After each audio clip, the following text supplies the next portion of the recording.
Hello student, फिर से एक बार स्वागत है आपका हमारे यूट्यूब चैनल जेडी ट्यूटोरियल्स में। हम लोग ने पिछले लेक्चर में एक टॉपिक चालू किया था जिसका नाम था डिसोल्यूशन ऑफ पार्टनरशिप फर्म। तो हमने उसमें से एक कॉन्सेप्ट किया है। आज का वीडियो थोड़ा सा छोटा होगा, एक उसका ट्रांसफ़र स्टेज देखेंगे। इसके बाद में अगले वीडियो से हम लोग क्वेश्चन आंसर पे आएंगे, मतलब क्वेश्चन सोल्यूशन चालू करेंगे। तो यहाँ पे हम लोग ने पिछले वाले लेक्चर में एक ऐसे बैलेंस शीट बनाया था। मैंने बोला था आप लोग स्क्रीनशॉट लेना तो ले लो, या फिर नहीं रिकॉर्ड किया तो ये सेम बैलेंस शीट था, कुछ चेंजेस नहीं है इसमें।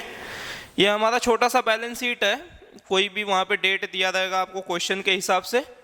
क्या दिया हुआ है? कैपिटल दिया है 50,000 50,000, मतलब दो पार्टनर है ए और बी, दोनों का कैपिटल है 50,000 50,000।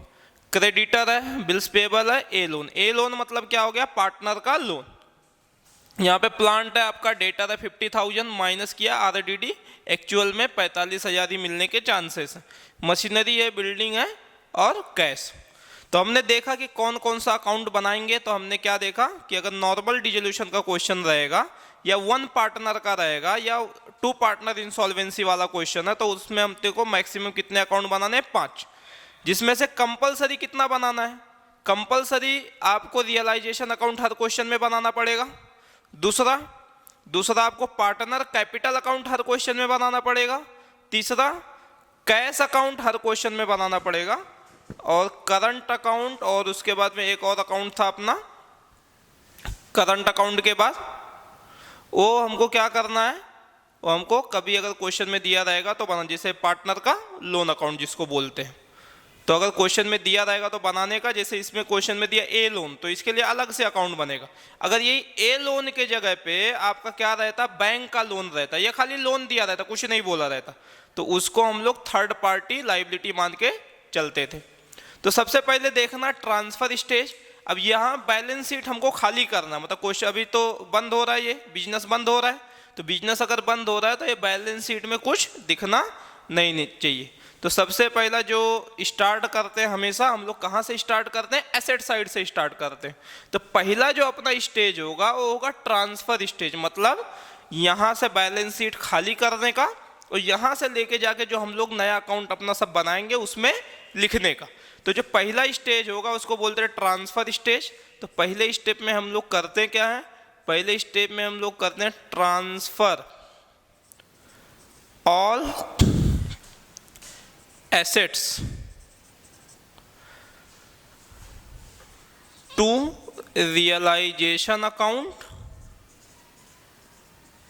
कौन से साइड? Debit side. तो जो पहला स्टेप अपना यही होगा कि transfer all asset to realisation account debit side. हम लोग रियलाइजेशन अकाउंट बनाएंगे, ये अपना एसेट है, वहां पे लेके जाके कहाँ लिख देंगे? डेबिट में। डेबिट में क्या वर्ड लिखते हैं? टू एसेट्स लिखते हैं।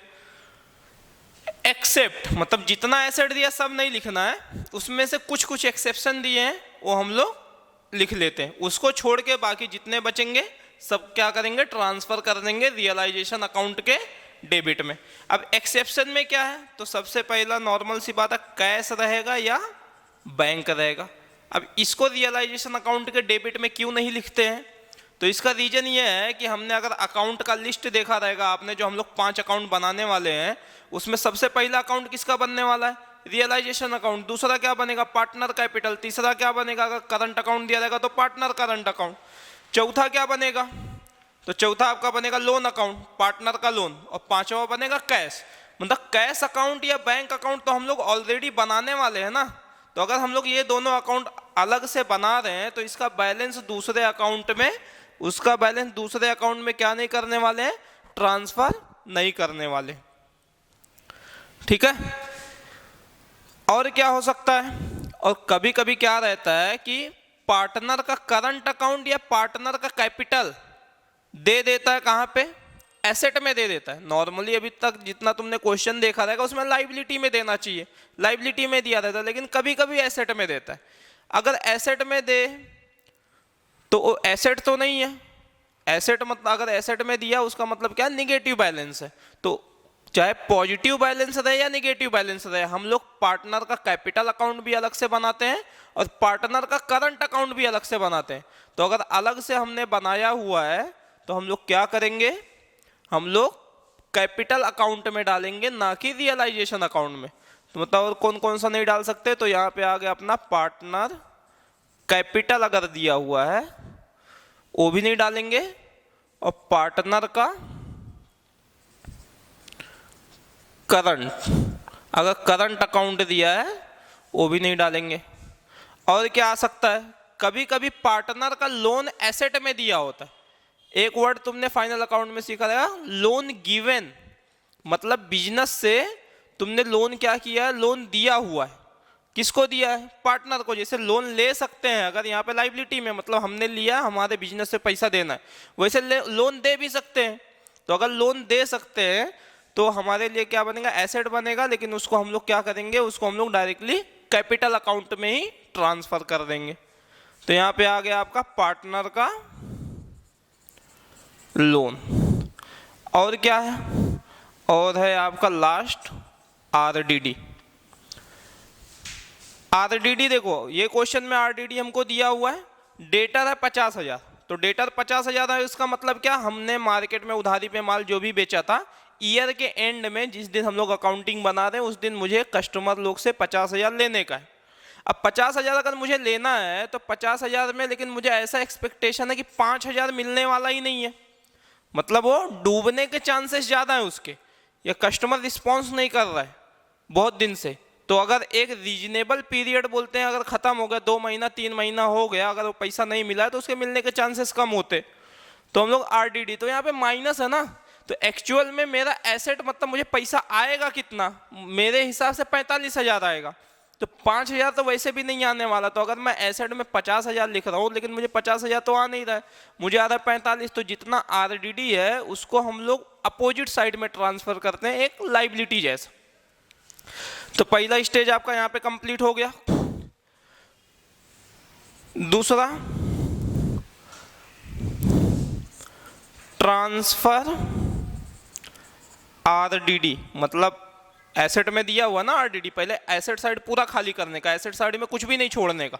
तो ट्रांसफर आरडीडी कहां पे ट्रांसफर करना है, to realisation account credit side. तो आरडीडी दिया हुआ है, कहां दिया, एसेट में दिया, हमने यहां पे लिखा transfer all asset to realisation account debit side, लेकिन आरडीडी क्या दिया, आरडीडी माइनस में दिया हुआ, तो उसके अपोजिट में जाएगा। क्यों, क्योंकि वो माइनस में दिया हुआ है। तीसरा, और क्या बच गया आपका, तो यहाँ पे आपका बच गया एसेट में से आपका आरडीडी हो गया, पूरा एसेट चले गया, बच गया कैश। तो कैश के लिए हम अलग से अकाउंट बनाते हैं। तो कोई भी अकाउंट बनाओगे तो वहां पे नाम तो लिख नहीं सकते, तो वहां पे लिखते हैं टू बैलेंस ब्रोट डाउन या bye balance brought down. Brought down और क्रेडिट डाउन में क्या डिफरेंस है, अगर आपको किधर बैलेंस दिया हुआ है, मतलब पहले से लिखा है बैलेंस, आप वहां से उठा के किसी अकाउंट में छाप दे रहे हो, मतलब आपने कुछ उसमें कैलकुलेशन नहीं किया, कुछ नहीं किया, तो वहां पे ब्रोट डाउन वर्ड लिखते हैं। अगर हमने कोई अमाउंट निकाला है तो उसको लिखते हैं कैरिड डाउन, सीडी। तो यहाँ पे कैश दिया हुआ है, अब कैश जो है, कैश के लिए अलग से अकाउंट बनाते हैं, तो कैश बैलेंस या बैंक बैलेंस ट्रांसफर करेंगे। कहाँ ट्रांसफर करेंगे, तो ट्रांसफर कैश और bank balance to cash account बनाएंगे तो कैश अकाउंट, या बैंक अकाउंट बनाएंगे तो बैंक अकाउंट। वहां पे लिखेंगे क्या, तो वहां पे लिखेंगे हम लोग टू बैलेंस ब्रोट डाउन, ये वर्ड लिखेंगे, ठीक है। तो अपना क्या हो गया, एसेट हो गया पूरा खाली। उसके बाद में क्या होगा, उसके बाद में होगा लाइबिलिटी साइड का चालू। तो चौथा जो है, लाइबिलिटी में सबसे पहले क्या करने का, कैपिटल दिया होता है, तो कैपिटल को कैपिटल अकाउंट के क्रेडिट में ट्रांसफर कर देने का। तो यहां पे हमने ट्रांसफर किया, ट्रांसफर कैपिटल बैलेंस,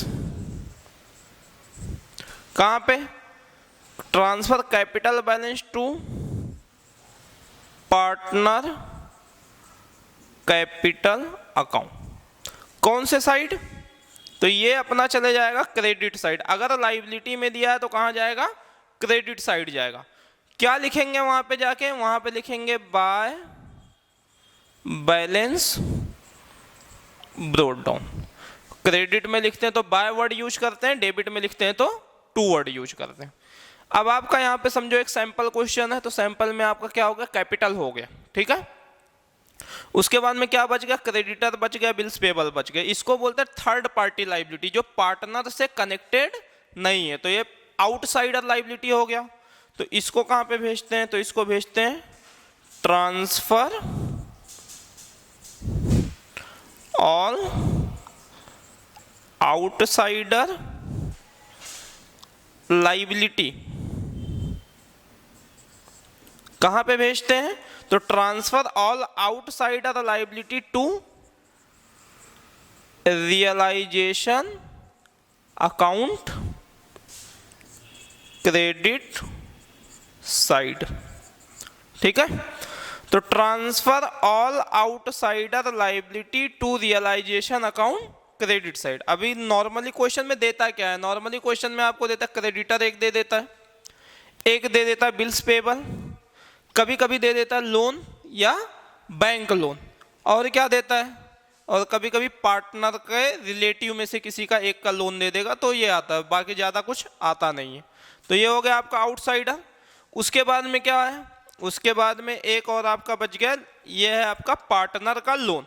तो उसके लिए हम लोग अलग से अकाउंट बनाएंगे, पार्टनर लोन। तो पार्टनर लोन यहाँ पे छठवा आ गया अपना, ट्रांसफर पार्टनर लोन। कहाँ पे? तो हमने अलग से अकाउंट अपने को बनाना है पार्टनर लोन। तो transfer partner loan to partner loan account. कौन से side? Credit side. Credit side में उसको ट्रांसफर करते हैं। वर्ड क्या लिखते हैं? वर्ड लिखते हैं bye balance brought down. Liability है, लाइबिलिटी साइड में कभी भी, लाइबिलिटी साइड से कभी भी डेबिट में जाएगा ही नहीं।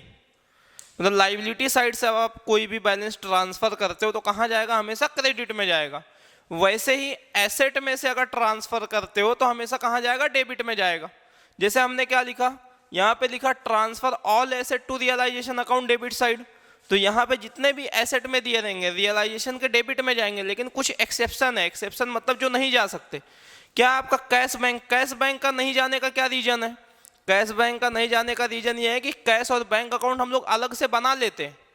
तो अगर अलग से उसका अकाउंट बनाया है तो दूसरे के अकाउंट में क्यों डालना है हमको?